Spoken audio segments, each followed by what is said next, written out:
Hoje é a última mensagem da série Conduzidos pelo Espírito, e a continuação da mensagem da semana passada, cujo título é Criação e Restauração. E nós vamos ler Gênesis capítulo 1, versículos 13 a 12. Disse Deus: haja luz, e houve luz. E viu Deus que a luz era boa, e fez separação entre luz e as trevas. Chamou Deus a luz dia, e as trevas noite. Houve tarde e manhã o primeiro dia. E disse Deus: haja firmamento no meio das águas, e separação entre as águas e as águas. Fez, pois, o firmamento e separação entre as águas debaixo do firmamento e as águas sobre o firmamento. E assim se fez. E chamou Deus ao firmamento os céus. Houve tarde e manhã o dia segundo. Disse também Deus: ajuntem-se as águas debaixo dos céus num só lugar, e apareça a porção seca. E assim se fez. A porção seca chamou Deus a terra, e ao ajuntamento das águas, mares. E viu Deus que isto era bom. E disse: produz a terra relva, ervas que deem sementes, e árvores frutíferas que deem fruto segundo a sua espécie, cuja semente esteja nele sobre a terra. E assim se fez. A terra, pois, produziu relva, ervas que davam semente segundo a sua espécie, e árvores que davam fruto, cuja semente estavam nele, conforme a sua espécie. E viu Deus que isso era bom. Queridos, na semana passada eu apresentei para vocês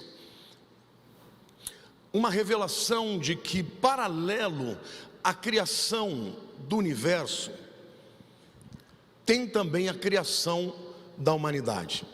E eu mostrei para vocês que, da mesma maneira como o universo foi criado de maneira bela, mas por causa da rebelião de Lúcifer, houve caos e trevas na terra, e Deus em seguida vem e, através do Espírito Santo e da palavra, recria o universo.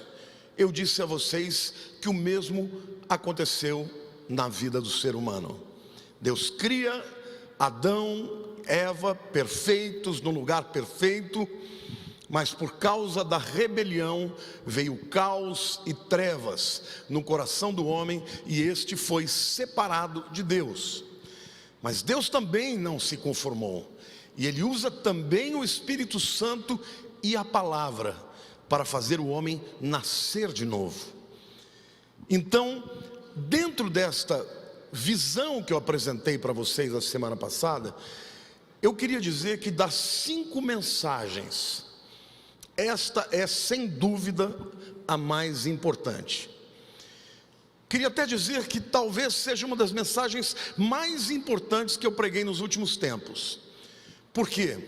Porque nesta mensagem de hoje eu vou apresentar para vocês o trabalho do Espírito Santo e da palavra de maneira bem pormenorizada. Eu quero aqui ser um mestre mesmo, destrinchar a palavra e mostrar para você, como ser humano, funciona. Porque você é um ser tripartite. Você é corpo, você é alma e você é espírito.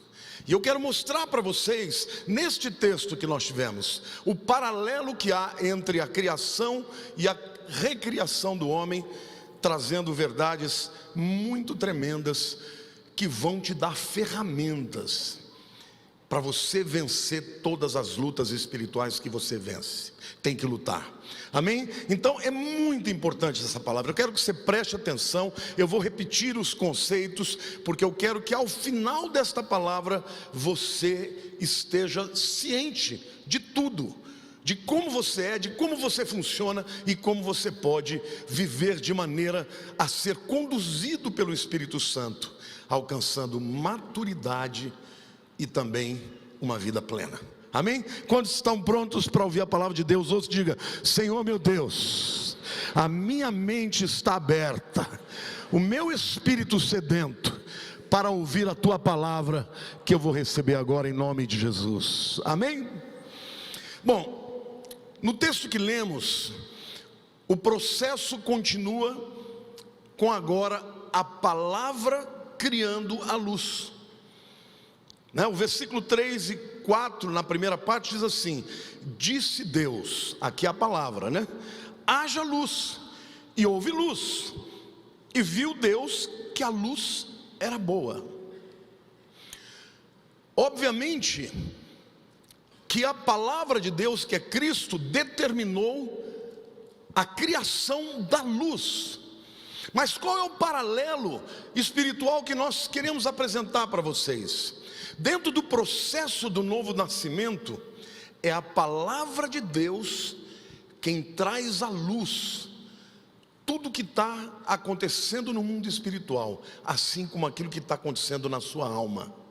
Vocês se lembram que eu falei no domingo passado, que o homem sem Deus, ele não tem entendimento das coisas espirituais? Vocês lembram disso? Que ele estava cego no seu entendimento?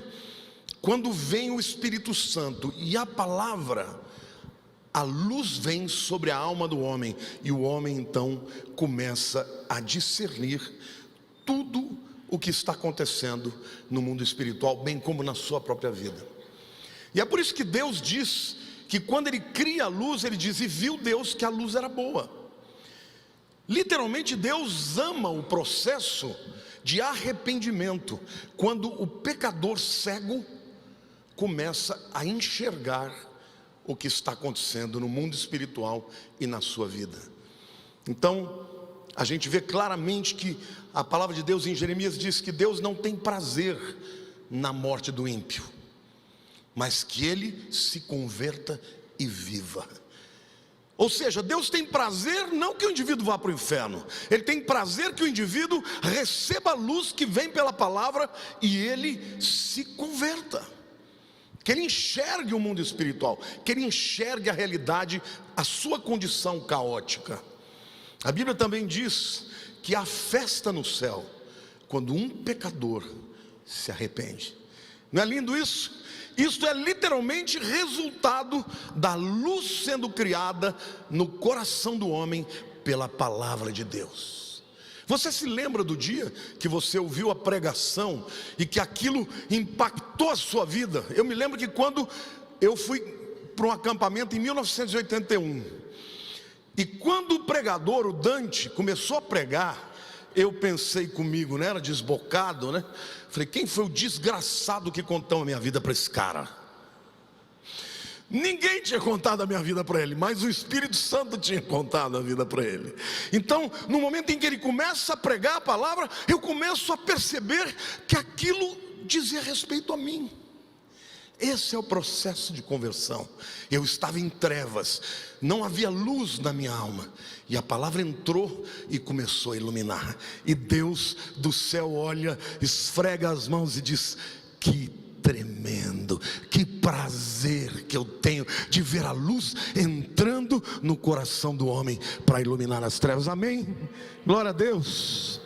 Salmo 119, versículo 30 diz o seguinte, irmãos: a revelação das tuas palavras esclarece e dá entendimento aos simples. Não é lindo isso? Até a pessoa mais simples do mundo, quando lê a palavra, parece que a luz está sendo ligada, o interruptor ligou, e a pessoa olha para dentro de si e começa a ter aquele sentimento: puxa vida, eu sou pecador, eu preciso de Deus, eu preciso de um Deus que tenha graça, que tenha misericórdia pela minha vida. E aí o Espírito Santo vem e te mostra que foi Jesus quem morreu na cruz para pagar o seu pecado, e a luz começa a iluminar as trevas do coração do homem. Amém, igreja? É a obra de Deus recriando, nascendo de novo o ser humano. Glória a Deus, irmãos. Aleluia.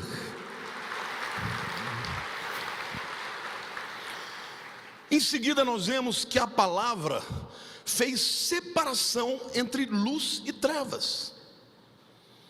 E o que representa isso espiritualmente?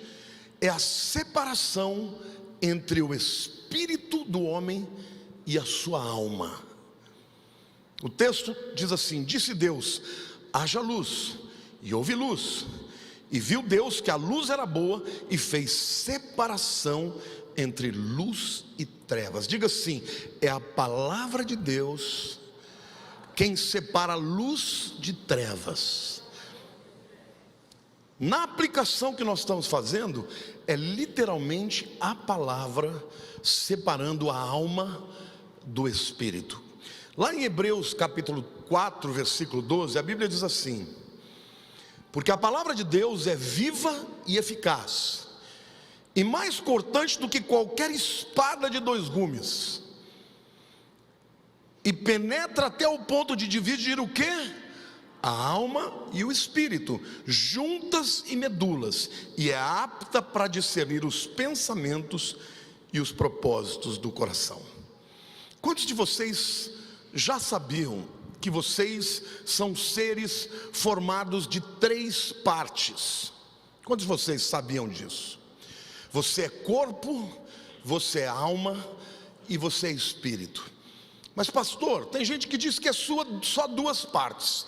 Pois bem, vamos ler lá a Bíblia, porque a Bíblia nos explica, não é isso? 1 Tessalonicenses capítulo 5, versículo 23 diz o seguinte: o mesmo Deus da paz vos santifique em tudo. No quê? E o vosso espírito, alma e corpo sejam conservados íntegros e irrepreensíveis na vida do nosso Senhor Jesus Cristo. Então, a própria Bíblia está dizendo que você é corpo, alma e espírito. Agora, como é que Deus vai fazer com que você seja santificado nessas 3 áreas do seu corpo até a vinda de Jesus? Através da habitação do Espírito Santo dentro de nós. A palavra vem de fora, diga, a palavra vem de fora, e o Espírito de dentro fazem esse trabalho.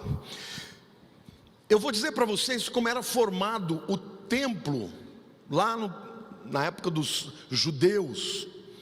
O templo e o tabernáculo, eles tinham 3 partes. O átrio exterior, ele corresponde ao corpo. O átrio interior, também chamado de lugar santo, corresponde à alma. E o lugar onde o Espírito Santo, o Shekinah, a glória de Deus, habitava, era nos santos dos santos. Portanto, o templo, ele tem um paralelo perfeito com o corpo do ser humano. Ah, pastor, você está viajando. Será que tem respaldo na Bíblia? Vamos ver 1 Coríntios 3,16. Não sabeis que sois o santuário de Deus? É o templo de Deus. E que o Espírito Santo, o Espírito de Deus habita em vós? A palavra santuário aqui, naos, tem 2 palavras para templo. Uma é hieron. Hieron fala de tudo. O naos fala da porção mais interior. Então o apóstolo Paulo está fazendo essa comparação do corpo do homem como um templo do Espírito. Mas o Espírito não habita no corpo e nem na alma. Ele habita onde? No Espírito, nos santos dos santos. Então diga assim: a palavra de fora e o Espírito de dentro começam a recriar o homem para que ele se prepare para a vinda de Jesus. Não é lindo isso, irmãos? Deus está fazendo uma obra de recriação, e na nossa vida essa transformação acontece a vida inteira. Ela não começa e não acontece instantaneamente, é um processo que vai acontecer na nossa vida. Por quê? Por que isso foi necessário? Porque quando Adão morreu, irmãos, ele morreu primeiro espiritualmente e depois morreu fisicamente. Alguém pode me dizer o que é a morte? A morte física, o que significa a morte física? Alguém pode me dizer? A morte física não é a cessação da existência. A morte física é a separação do teu espírito do seu corpo. Sim ou não? Quando o teu espírito sai do teu corpo, você morre fisicamente. E a morte espiritual, como é? É a separação do teu espírito, boa Maria Alice, do Espírito de Deus. Então, quando Adão pecou, ele também era corpo, alma e espírito, e o espírito dele, que era a porção mais nobre, mais alta, caiu. E quando Adão morreu espiritualmente, não significa que o seu espírito foi aniquilado. Ele não deixou de existir, ele foi alienado. Ele simplesmente perdeu a condição de discernir a Deus. E o espírito de Adão caiu para o nível da alma. E a alma e o espírito de Adão se misturaram de uma forma tão profunda que já não dava mais para saber o que era um e o que era o outro. E agora, quando Deus vem e faz um processo de recriação, o que acontece? A palavra de Deus vem como um bisturi. O texto fala de espada, né? Afiada de 2 gumes, que cortava dos 2 lados. Mas se fosse escrever hoje, a gente dizia que a palavra de Deus é como um bisturi, que vai lá para quê? Para cortar e separar o que é o espírito do que é a alma. Quantos aqui já aceitaram a Cristo como Senhor e Salvador da sua vida? O teu espírito nasceu de novo. Só que o teu espírito está dentro de você, mas ele ainda está misturado pela alma. E aqui eu quero explicar para vocês de uma maneira bem prática, para que você nunca mais se esqueça. O espírito, irmãos, é o que nos dá capacidade de discernir a Deus e o mundo espiritual. A Bíblia diz assim, que o homem natural, ele não entende as coisas espirituais, porque elas se discernem espiritualmente. Mas o homem espiritual entende. Então diga assim: o espírito discerne a Deus e o mundo espiritual. E a alma? A alma tem autoconsciência. A palavra alma no grego, na língua grega do Novo Testamento, é psique, de mente. Então, a alma é aquilo que discerne quem nós somos. O ser humano é o único ser criado por Deus que tem autoconsciência. Quantos de vocês levantaram hoje e pensaram sobre o que vocês estão pensando ou sentindo? Quantos de vocês percebem quando você está triste? Quantos de vocês percebem quando tem algo que te incomoda? Isso tudo é alma, isso é mente, é intelecto. Então diga assim: o espírito discerne o mundo espiritual e Deus. A alma tem autoconsciência, discerne sentimentos, emoções, pensamentos, desejos, arrazoamentos. Isso tudo está no nível da alma. E o corpo discerne o quê? Os sentidos. O que você vê, o que você ouve, não é isso? O que você fala, o que você toca, o que você cheira, os 5 sentidos. Portanto, irmãos, quando a Bíblia diz que a palavra de Deus é como esse bisturi, ou como essa espada que divide a alma do espírito, é para que você consiga separar o que vem do teu coração, da tua alma, e o que vem do teu espírito. Eu vou ser prático aqui para você ter uma ideia. Quantos aqui sabem que devem perdoar? Por que você sabe disso? Porque se você nasceu de novo, o Espírito de Deus revela no nível espiritual que perdoar é bom. Mas quantos de vocês, na hora que você é ferido, ou quando alguém te provoca uma ferida muito profunda dentro de você, você não consegue perdoar, porque dentro de você tem uma mágoa enorme, uma vontade de ter revanche? Quantos sentem isso? Isso é alma. E como é que você discerne o que vem de Deus e o que não vem de Deus? Alguém pode me dizer? Porque tem muita gente que pensa que tudo que ele sente é de Deus. Mas como é que você pode dizer que não é de Deus, se não for pela palavra de Deus? Ou seja, você está tendo um sentimento que é contrário à vontade de Deus, da palavra de Deus. O que você vai dizer? É a minha alma. E o meu espírito diz não, e a minha alma diz sim. Eu vou dar um outro exemplo. Uma área de tentação, por exemplo. Quantos de vocês já passaram por tentações onde você tem muita vontade de se entregar àquela tentação, e lá dentro de você, você fica triste quando a tentação te vence? Está todo mundo assim. Levanta essa mão direita, meu irmão. O homem natural não está nem aí. Porque o homem natural, o espírito dele está morto. Ele só tem consciência do que ele sente, do que ele pensa. Irmãos, o mundo de hoje vive pelos sentimentos, dominado pelas paixões, pelos sentimentos, pelos impulsos. Isso somos todos nós. Mas quando você nasce de novo, o teu espírito fala: essa não é vontade de Deus. E aí fica aquela guerra na alma, do espírito e a alma.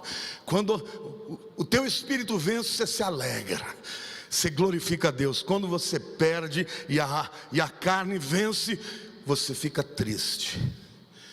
Quem fica triste? O espírito dentro de você. Ah, pastor, mas como é que eu vou saber o que é a alma e o que é o espírito?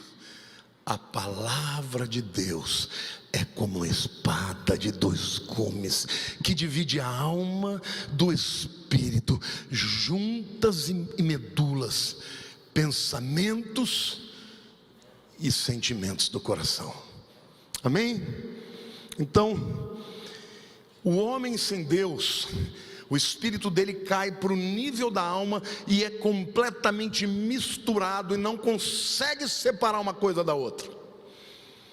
Mas você nasce de novo, e quando você nasce de novo, a palavra de Deus ao longo da tua vida vai começar a separar o que é alma e o que é espírito, o que é luz do que as trevas, porque o Espírito de Deus vai produzir em você luz e verdade, mas a alma, as feridas, os sentimentos, as emoções, os medos, as inclinações, as tentações vão sempre te levar para o caos e para as trevas. Mas a palavra de Deus, ela é poderosa. Diga: a palavra de Deus é poderosa.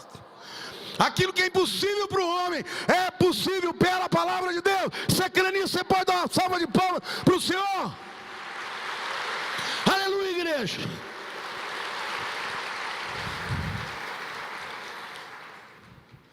Hebreus 4:12 diz claramente: ela é viva.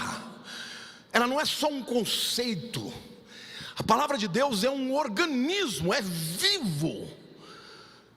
É a própria essência de Jesus dentro de você, e vai penetrando até o ponto de dividir a alma e o espírito juntas em medulas, e apta para discernir os pensamentos e propósito do coração. Então, queridos, dentro desta visão de sermos conduzidos pelo Espírito Santo, a palavra sempre estará envolvida nesse processo. Por isso que o diabo quer que você não lê a Bíblia, porque se você não lê a Bíblia, você vai começar a ser dominado pelo quê? Por os seus sentimentos. E a Bíblia diz que há caminho que para o homem parece direitos, mas no final são caminhos de morte. O terceiro aspecto aqui desse processo do novo nascimento é quando a palavra faz separação entre águas e águas. Eu vou ler os versos 6 até 8, que diz assim: e disse Deus: haja firmamento no meio das águas, e separação entre águas e águas. Fez, pois, Deus o firmamento e separação entre águas debaixo do firmamento e as águas sobre o firmamento. E assim se fez. E chamou Deus o firmamento céus. Houve tarde e manhã o segundo dia. Querido, o firmamento que a Bíblia fala é esse céu azul que você vê, é a atmosfera. E havia muita água, ainda há, mas muita água na atmosfera. Deus separou a água que está lá em cima das águas que estão aqui embaixo. E isso representa, dentro da nossa metáfora, a implantação da natureza divina em você. 2 Pedro 1, 3 e 4 diz o seguinte: visto como pelo seu divino poder nos têm sido doadas todas as coisas que conduzem à vida e à piedade.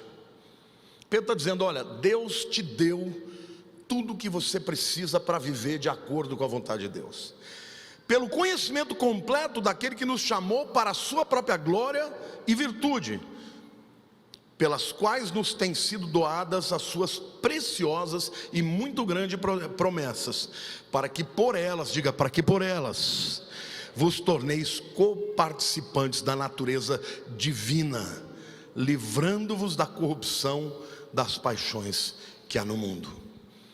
Que a Bíblia está dizendo que, além do Espírito Santo habitar dentro de você, além da palavra vir de fora e separar juntas e medulas, a alma e o espírito, você recebe uma nova natureza, a natureza divina.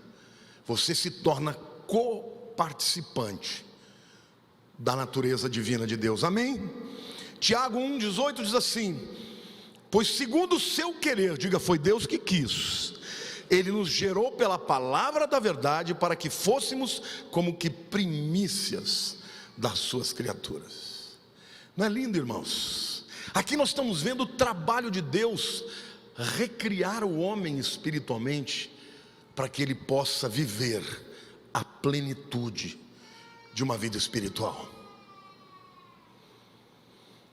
Mas eu quero dizer uma coisa para vocês. Quantos aqui já são crentes há muito tempo? Fique de pé quem é crente há mais de 10 anos aqui. Eu quero pedir para você que você seja sincero.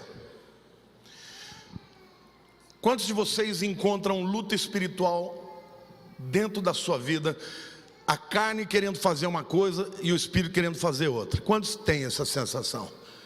Ué, mas pastor, nós não recebemos uma nova natureza, irmãos? A velha natureza morreu? Não. Ela, na minha, pelo menos, ela está bem vivinha, não é? Pode sentar aí. Eu quero ler um texto para vocês, que está lá em Romanos 7, de 18 a 25. Isso aqui é o apóstolo Paulo, tá, irmãos? Na minha opinião, é o maior de todos os apóstolos. É um homem que fez um rebuliço contra o império das trevas, que mudou o mundo da época. Praticamente toda a Ásia foi impactada com o ministério do apóstolo Paulo. Olha o que esse camarada está falando. O cara viu Jesus, irmãos. Ele não se converteu com uma pregação, Jesus apareceu para ele. Depois ele foi para o deserto buscar Deus. Lá ele foi arrebatado para o terceiro céu. E ele mesmo dizia, eu não recebi o evangelho de ninguém, não, recebi direto de Jesus. Será que esse camarada é espiritual, sim ou não? Olha o que ele diz lá em Romanos 7, de 18 a 25. Porque eu sei que em mim, isto é, na minha carne, não habita bem nenhum, pois o querer o bem está em mim, não porém o efetuá-lo. Porque eu não faço o bem que eu prefiro, mas o mal que eu não quero, esse eu faço. Mas se eu faço o mal que eu não quero, já não sou eu quem o faz, e sim o pecado que habita em mim. Então, ao querer fazer o bem, eu encontro a lei de que o mal reside em mim.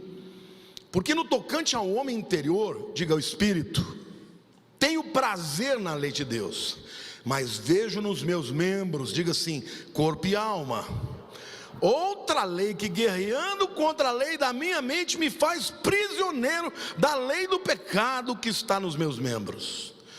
Desventurado homem que sou, quem me livrará do corpo dessa morte? Graças a Deus por Jesus Cristo nosso Senhor. De maneira que eu, de mim mesmo, com a mente sou escravo da lei de Deus, mas segundo a carne, da lei do pecado. Isso aqui é uma confissão aberta, meu irmão. Hoje em dia a pastorzada só fala das qualidades que tem, né? Eu sou tal, eu faço isso, eu curo enfermos, eu faço milagres. Não, Paulo está fazendo uma coisa diferente. Ele está dizendo, olha, Eu, apóstolo Paulo, quero fazer uma confissão pública para vocês, romanos, minhas ovelhas. Tem uma guerra dentro de mim, e nessa guerra, quando eu quero fazer a vontade de Deus, muitas vezes eu não consigo. E aquilo que eu não quero fazer, é isso que eu faço. E ele fala, então eu encontro que tem uma lei dentro de mim, que está me levando para o pecado, e outra lei dentro de mim que me diz que eu não devo pecar. Que miserável que eu sou! Quem me livrará do corpo dessa morte? Graças a Deus por Jesus Cristo. Amém? Aplauda o Senhor, diga graças a Deus por Jesus Cristo.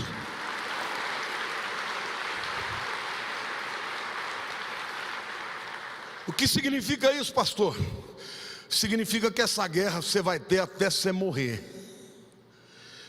Significa que essas duas naturezas lutam entre si, e você, quanto mais fortalece a natureza espiritual, mais ela prevalece sobre a natureza carnal. Mas se você der um lugarzinho para carnal, se você alimentar o cão, ele vai acordar. Paulo também, lá em 2 Coríntios capítulo 12, de 7 a 10, nos versículos anteriores, ele conta que ele teve uma experiência com Jesus de arrebatamento. Ele nem sabe se saiu do corpo, se ele teve um sonho, mas o fato é que ele viu a Jesus.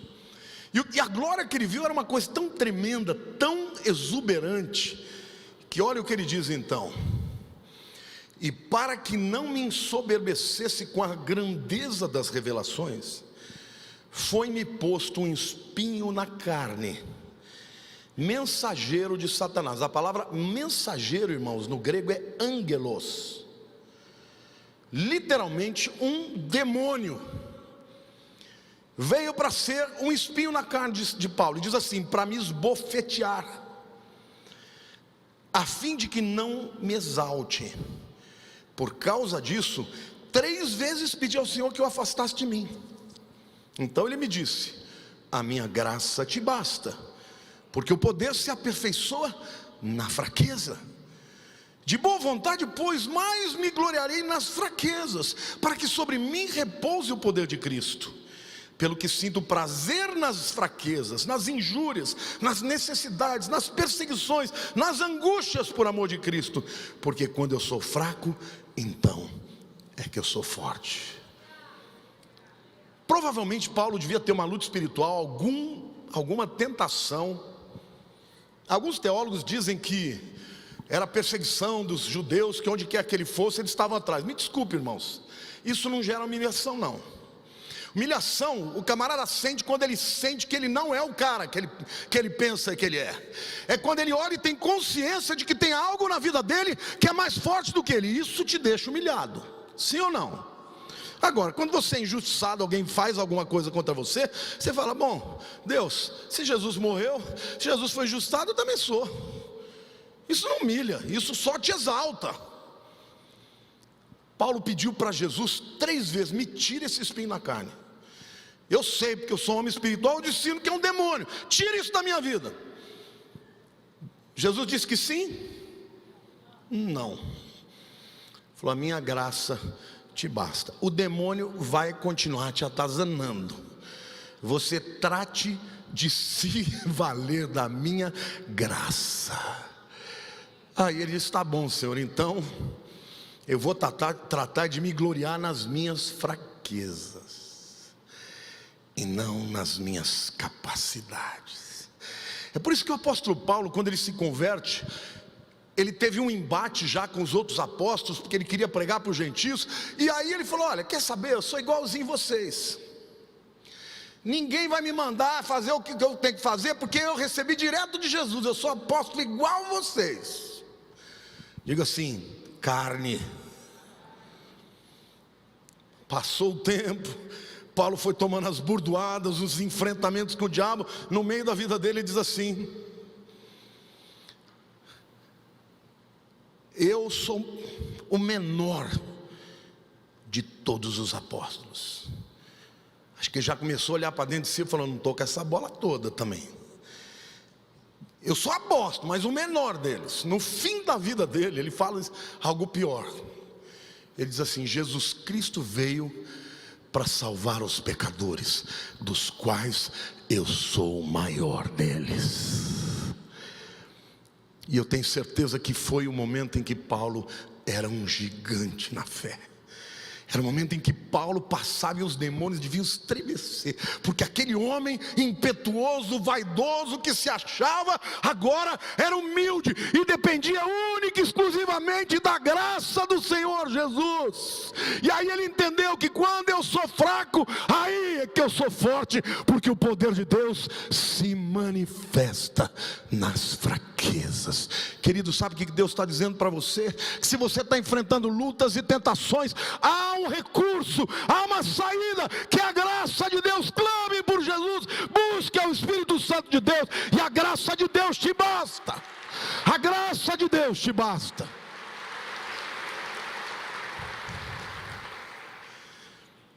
Diante de um desafio, o Espírito sempre vai te levar a crer. A alma sempre vai te levar a temer. Como fazer para que o Espírito volte a tomar conta da sua vida? Através da leitura da palavra, através da adoração, da busca do enchimento do Espírito. Então, meu querido, é muito importante você saber que a luta continua. Cutuca o irmão do lado e diga: a luta continua.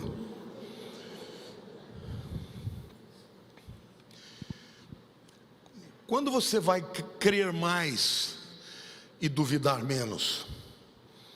Quando você vai conseguir vencer aquela área que te atenta? Irmãos, eu vou confessar para vocês aqui, eu tenho um demônio que me esbofeteia na cara, que se chama comida. Você ri? Eu não consigo vencer esse demônio, irmãos. Eu começo bem, aí ele começa,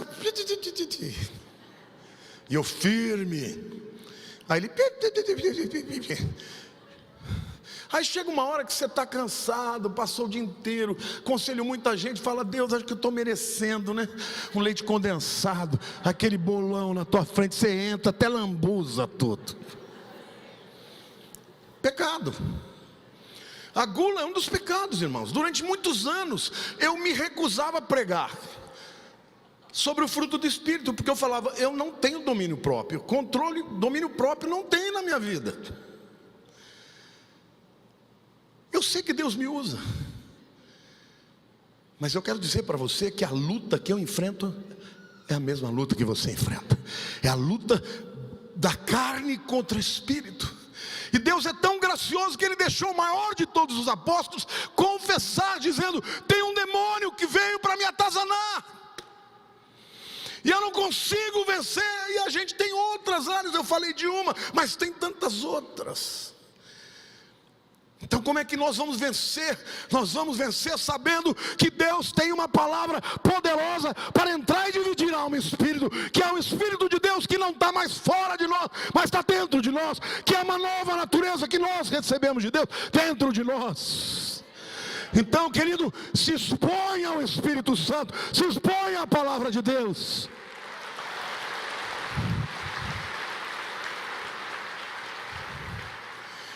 É por isso que Paulo, lá em Efésios 5, de 18 a 21, ele diz assim: e não vos embriagueis com vinho, no qual há dissolução, mas enchei-vos do Espírito.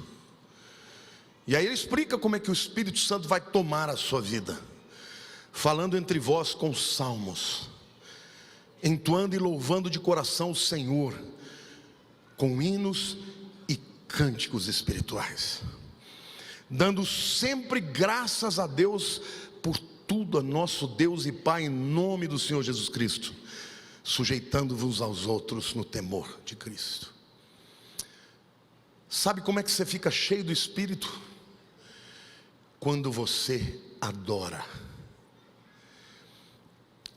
Aprenda uma coisa: a Bíblia diz que você pode enfrentar o diabo, você pode resistir ao diabo, e ele fugirá de vós. Mas a Bíblia diz que você não pode enfrentar a carne. Se você enfrentar a carne, ela te vence. Na área da tua tentação, a Bíblia diz: enfrenta o diabo e foge da mulher. Por quê? Porque a mulher vai te vencer. Então como é que eu faço, pastor? O que eu faço com a minha carne? Crucifica. Diga assim: o diabo eu enfrento. Diga: o diabo eu enfrento, o diabo eu resisto, e ele foge de mim.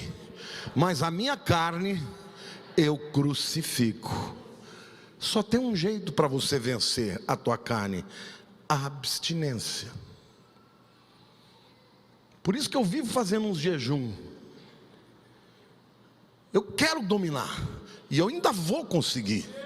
Eu ainda vou ser magro, irmãos, e vocês me aguentem aí.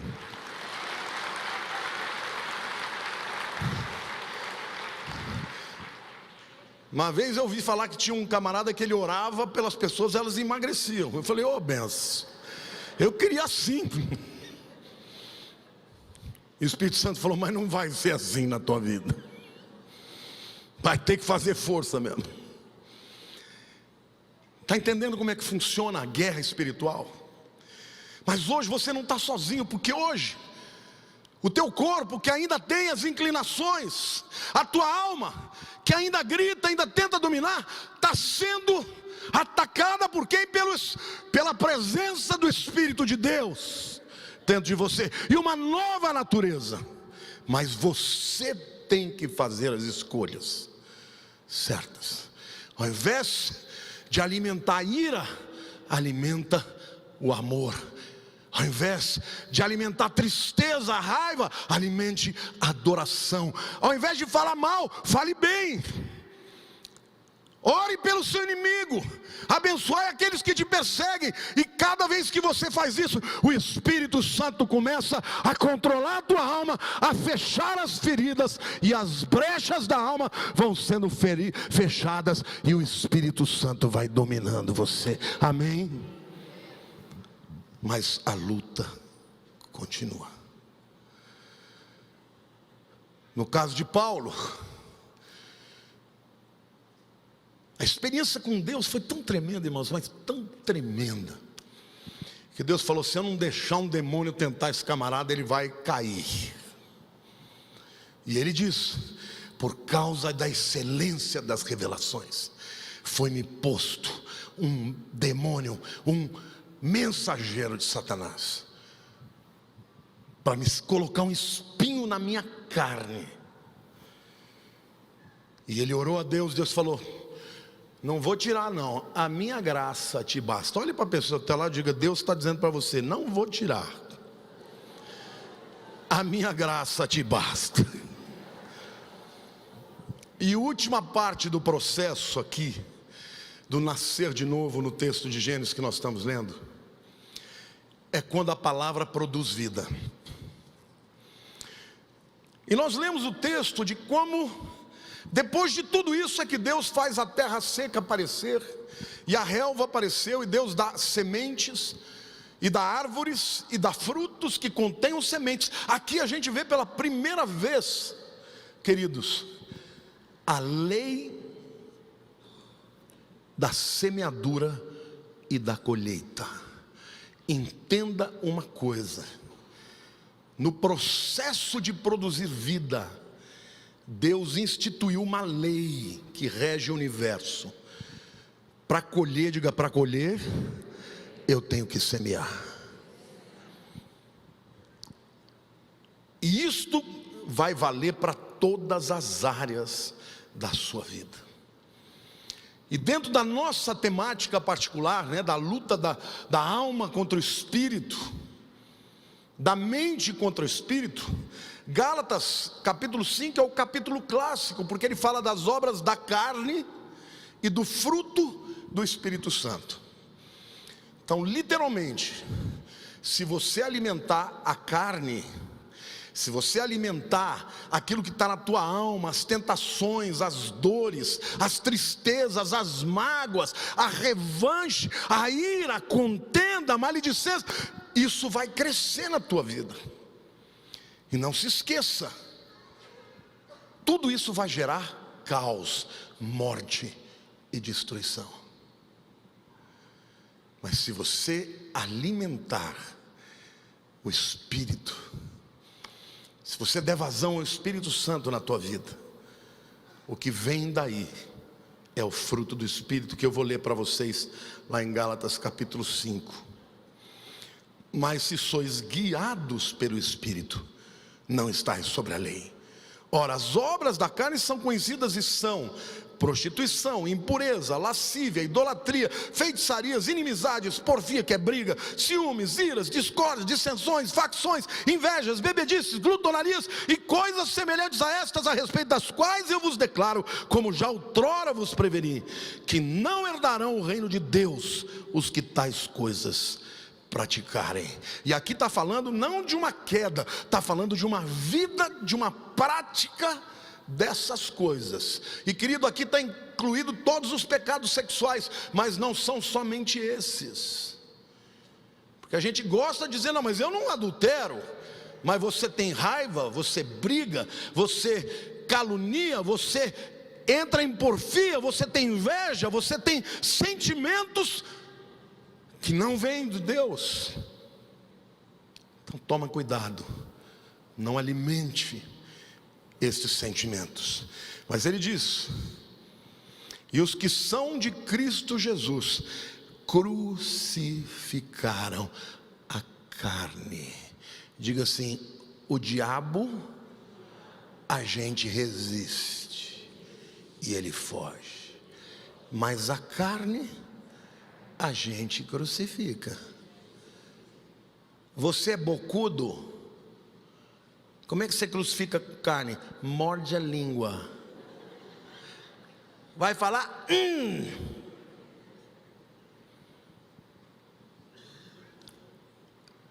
É isso, irmão. Não tem outro jeito. A carne tem que morrer.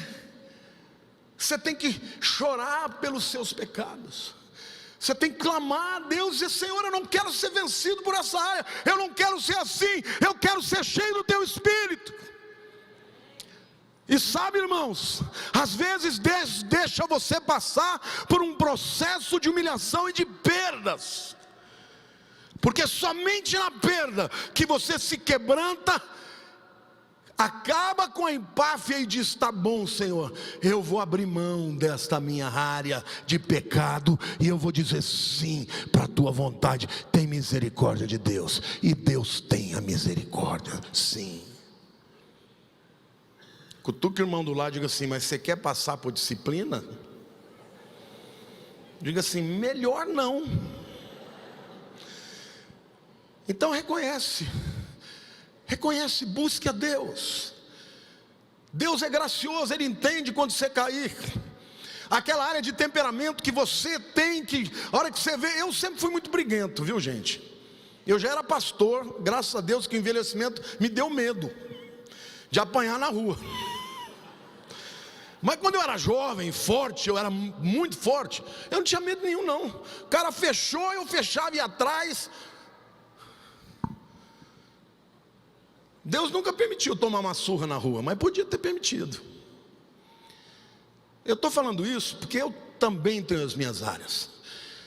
Mas o que Deus está dizendo para você é que se o Espírito Santo está em você, se você tem uma nova natureza, você tem que olhar para a tua atitude, para o teu comportamento que é pecado, tem que dizer: é pecado. Eu não vou mais chamar disso daí, não, isso não é não, é pecado sim. E quando você permite que o Espírito Santo domine a sua vida, o fruto do Espírito vem. E olhe qual que é o fruto do Espírito. O fruto do Espírito é amor. Diga: amor, alegria, paz, longanimidade, que significa paciência, benignidade, bondade, fidelidade, mansidão, domínio próprio. Ai, ai, ai, ai, ai. Podia ter parado antes do domínio próprio. Contra essas coisas não há lei. E os que são de Cristo crucificaram a carne com as suas paixões e concupiscências. Se vivemos no Espírito, andemos também no Espírito. Não nos deixemos possuir de vanglória, provocando uns aos outros, tendo inveja uns aos outros. 2 Coríntios 5,17 diz: e assim, se alguém está em Cristo, é nova criatura. Diga: eu sou nova criatura. As coisas antigas já passaram, e eis que se fizeram novas. Aquele que não produzia nada a não ser obras mortas, agora em Cristo produz muitos frutos para a glória de Deus. O novo nascimento, e eu estou terminando aqui, não te tornou uma pessoa perfeita, porque enquanto estivermos nessa terra, as duas naturezas vão permanecer. Mas o que Deus nos deu, em primeiro lugar, a graça. Diga: graça. A salvação de graça. Não merece, você não merece, não compra, não tem como merecer, nem vai comprar. Creu em Jesus, está salvo. Mas aí começa um processo em que o Espírito Santo vai começar a trazer luz para você. E aquelas áreas da tua vida em que a alma, em que o caos, as trevas do homem sem Deus dominavam, começam a receber a luz. E o Espírito Santo começa a te revelar, e as duas vozes começam a estar juntas, falando com você. A alma dizendo algo e o Espírito Santo falando ao teu espírito ao mesmo tempo.